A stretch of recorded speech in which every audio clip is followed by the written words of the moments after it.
they spread the rumor they will stop deporting the Jews if they needed 3,000 to 4,000 men, 18 to 35 years of age, to do some work for the Germans if we volunteer.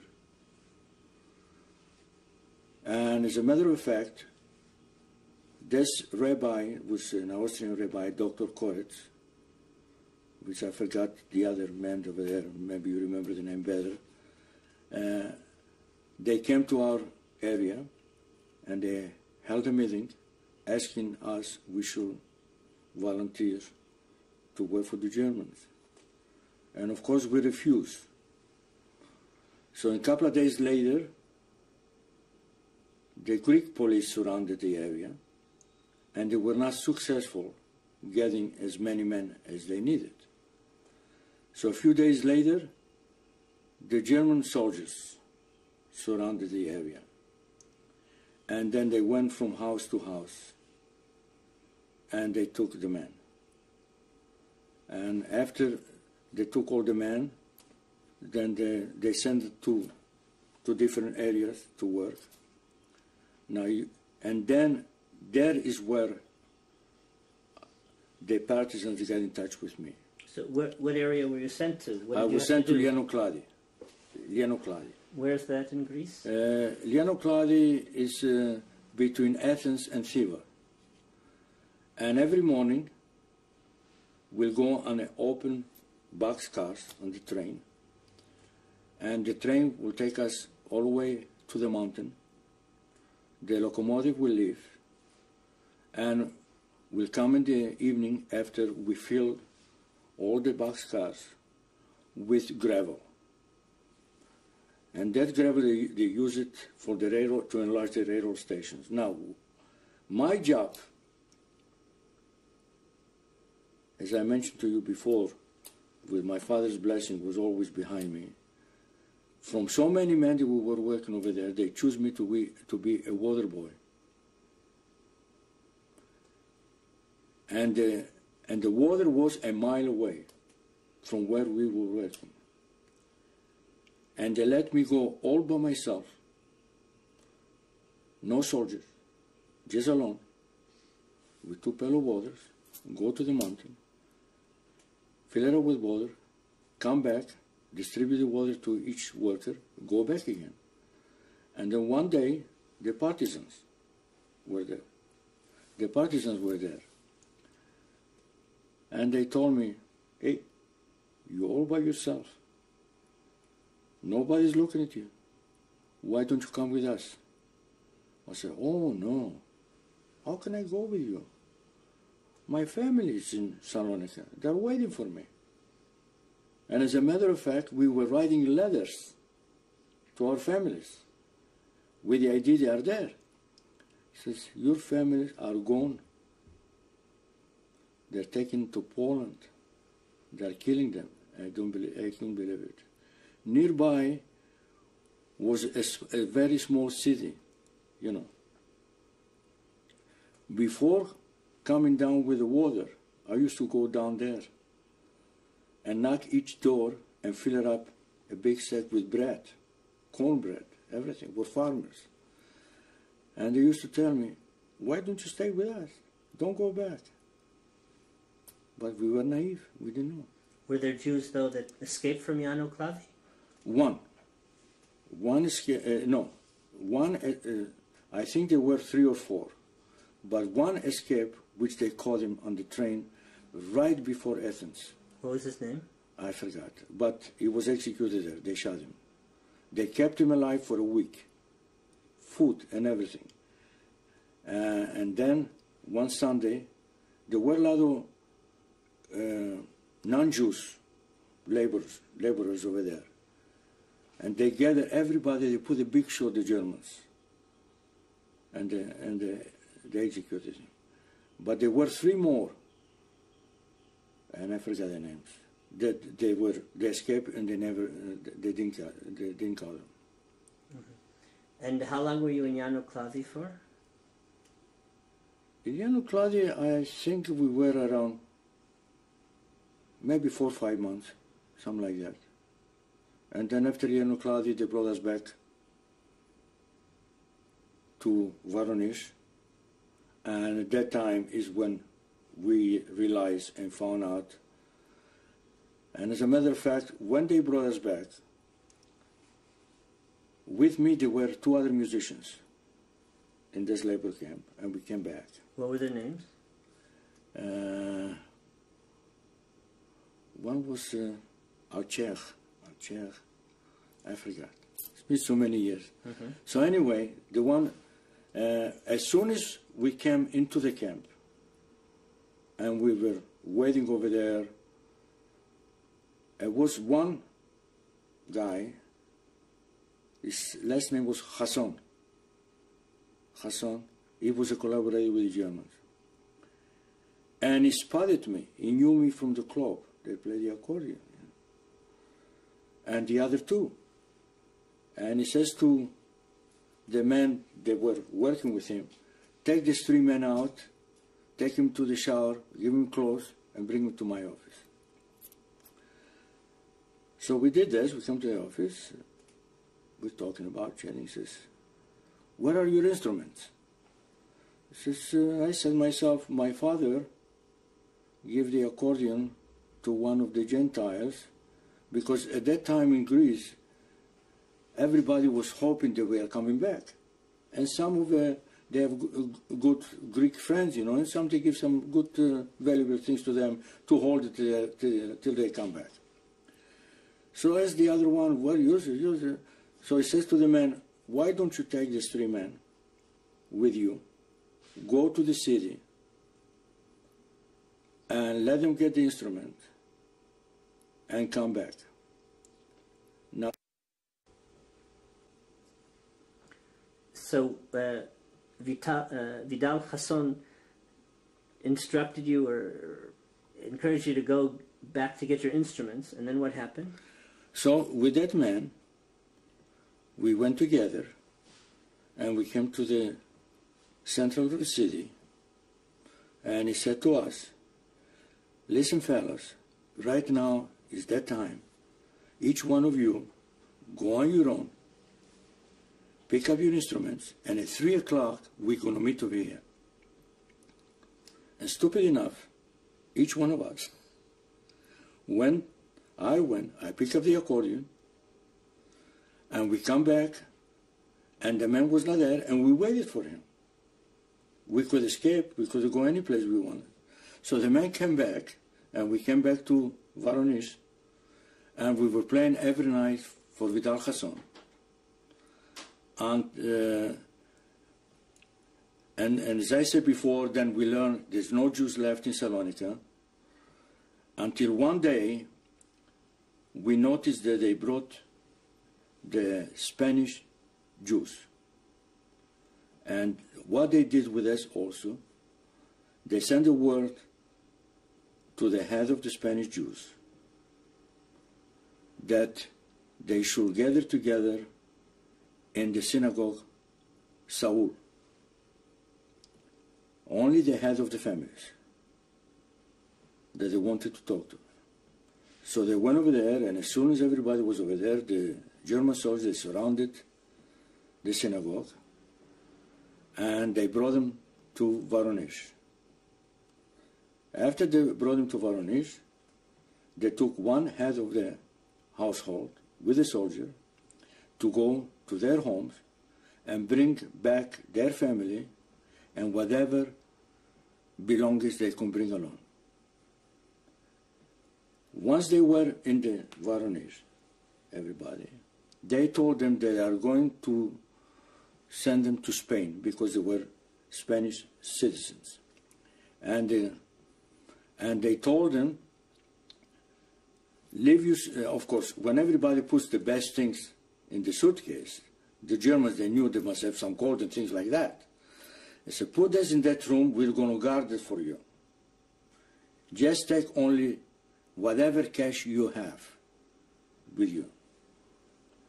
And they told them that with the cash that they have, they should buy their own food to put on the train when they take them to Spain. They did this, And it came the time when they start the time to transport them to the trains. And for each wagon, they had a horse and buggy filled up with food. And guess who was the one that was getting the buggy to the train? Me. All by myself. It was almost like 3/4 of a mile from the gate to the railroad station. Unloading the food, come back, until one time a Greek police stopped me and he tells me, "Hey fella, where are you going?" I say, "I'm delivering this food to the station." "Are you crazy? You have any soldiers guarding you?" "No." "So why are you doing this? Why you don't run away? You have two choices. Run with the buggy, the horse and buggy, sell it, you have some cash, or leave it over here and run." "Oh no," I said. "My family is waiting in Poland," because this was the room.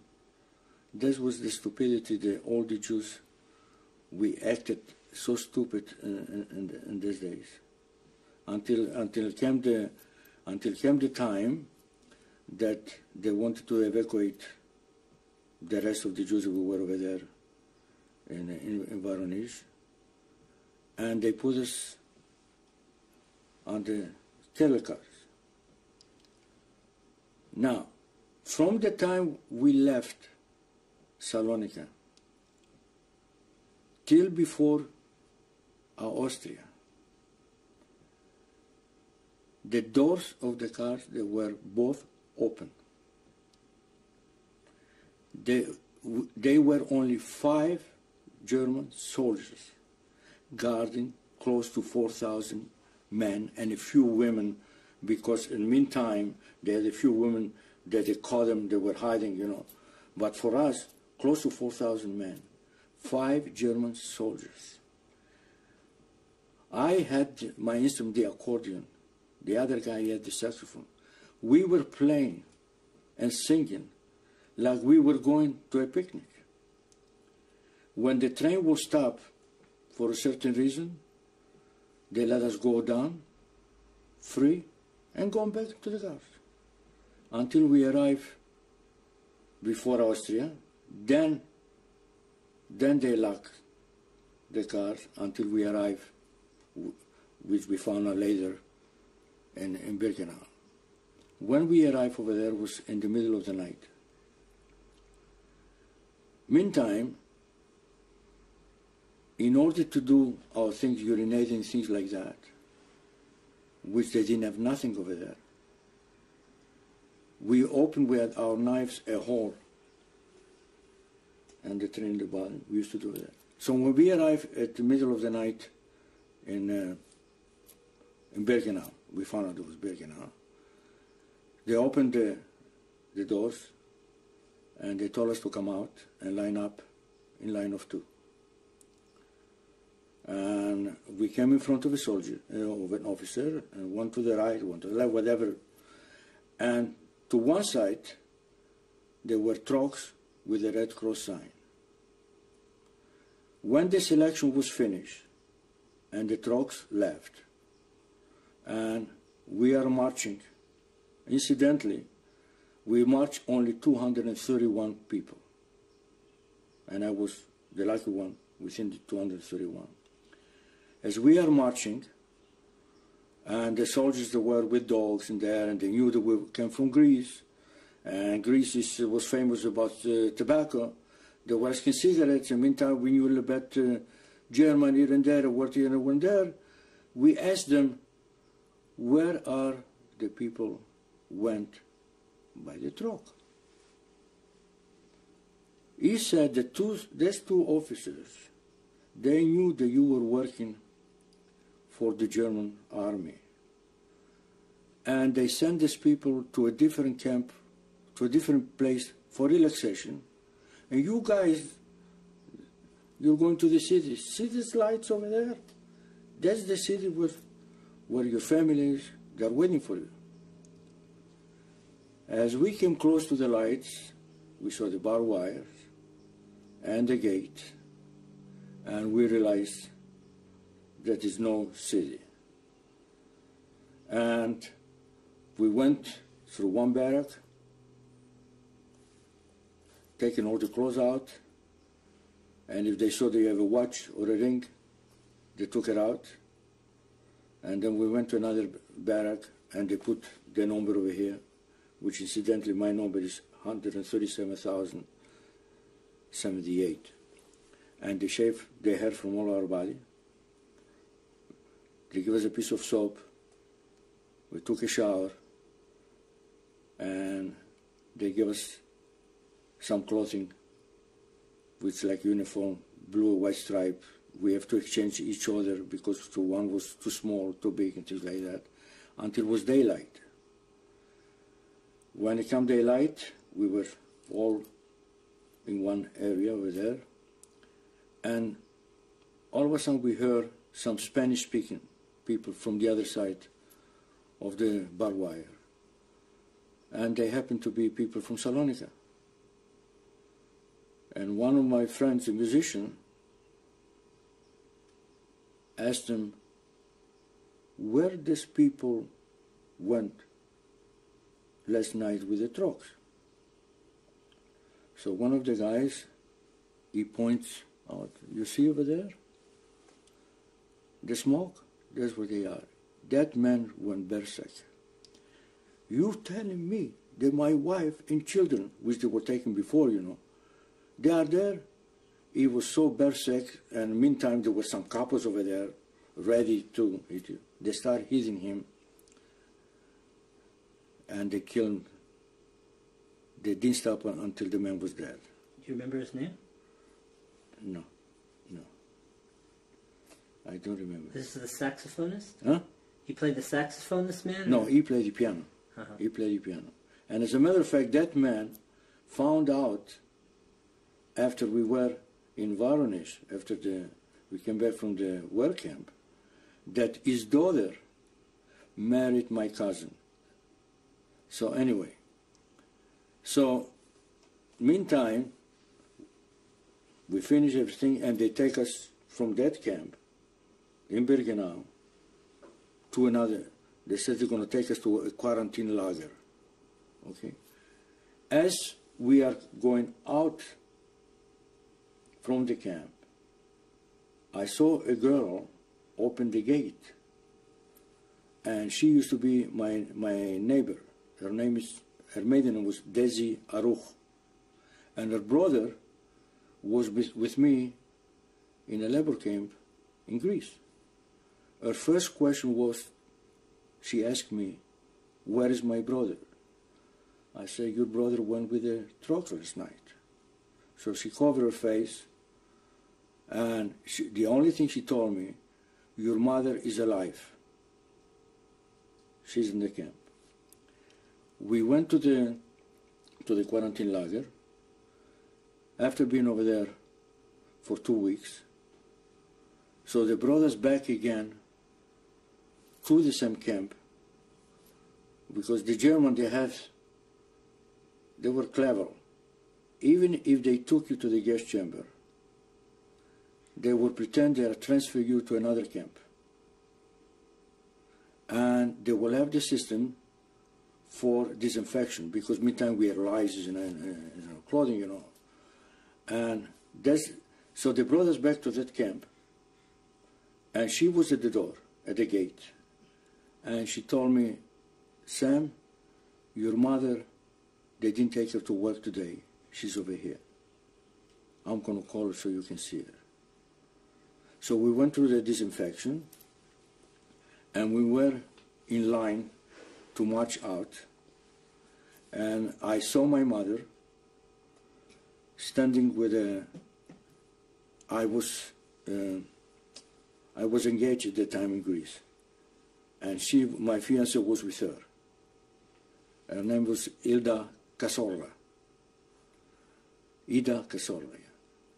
So I saw them maybe from 200-300 yards. And we start marching. Once we start marching, the line stopped. And where the line stopped, my mother was 10 feet away, right in front of her. And you know what was his first question? He said, Samiko, you are very thin. You're not eating good?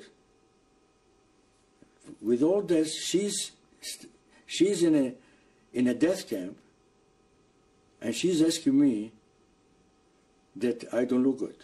And my first question also, which was stupid at the time, I asked her, where is father? Because nobody could digest what that man told us before, that everybody, they're burning the bodies over there. So this is the last time I saw my mother, and they took us by train, which we found out our destination after we were there was Warsaw. I believe it was in August, maybe 1943, something like that.